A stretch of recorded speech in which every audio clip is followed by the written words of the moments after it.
Un saludo cordial. Mi nombre es Ronald Moisés Erazo Gutiérrez. Soy estudiante de tercer semestre de la Facultad de Derecho de la Universidad Técnica Particular de Loja. Me encuentro cursando la materia de Sociología Jurídica. Pertenezco al paralelo 107. El día de hoy voy a exponer un tema sobre los aspectos sociológicos de los títulos legislativos del Ecuador. Sobre las leyes de manumisión de los esclavos de las manos muertas, era sobre la antigüedad. La esclavitud surgió por medio de una forma de castigar a quien cometía un delito, ¿sí? Las personas que cometían una infracción las castigaban de esa manera. Y otra forma también era de ser sufrida al bando contrario de una guerra cuando perdía. Después esto pasó a la época ya mediana, que es la época de la conquista española americana. Los portugueses y los españoles comenzaron a esclavizar a negros para poder cultivar los campos y así tener una producción bajo la explotación. Esto raptaban a otras personas en los países africanos y los traían para comercializarlos acá en América.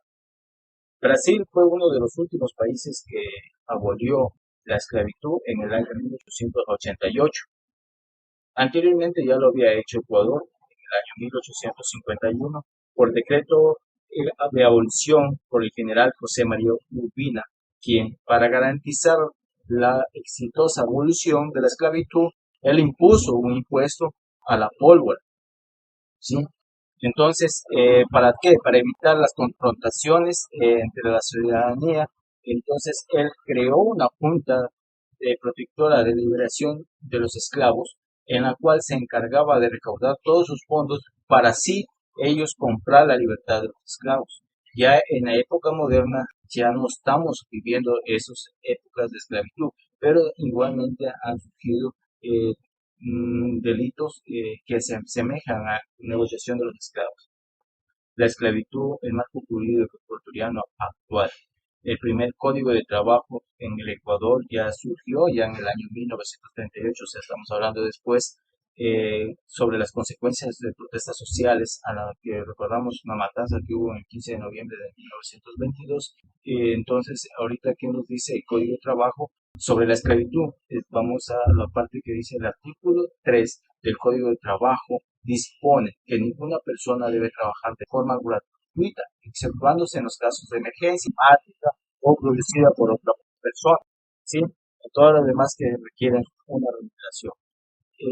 Un ejemplo fácil de hablar aquí es cuando, por ejemplo, el terremoto que hubo en la costa ecuatoriana, muchas personas se abalanzaron a ayudar para poder salir adelante, pero una vez que ya se recaudaron los fondos para poder reconstruir la ciudad, los pueblos, entonces el gobierno ya los contrató, que ya no podían trabajar de una forma voluntaria por la catástrofe que había sucedido.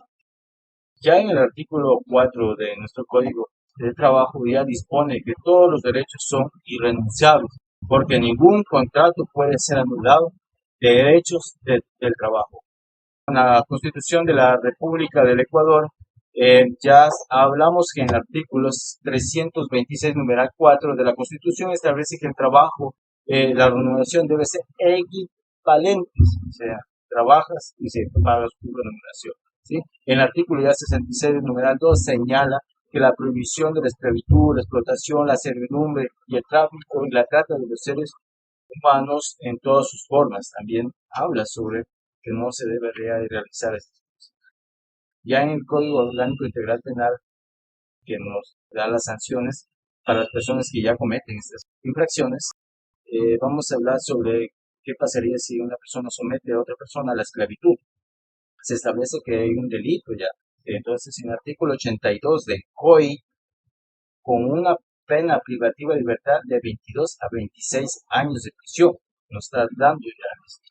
Y si también hay una explotación laboral, que a veces sí sucede en muchas ocasiones, se establece que como un delito da en el artículo 105 del COI, de una pena privativa de libertad de 10 a 13 años de prisión.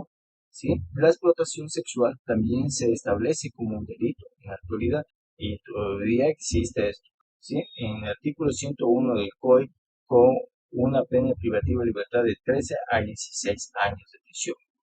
En el artículo 99, en concordancia con el artículo 92 del COE, establece que la figura jurídica de la pena del delito de trata de personas cuya pena privativa de libertad es de 13 a 26 años. Esto es todo lo que puedo poner de mi tema. Les agradezco mucho por su atención y que tengan un excelente fin de semana.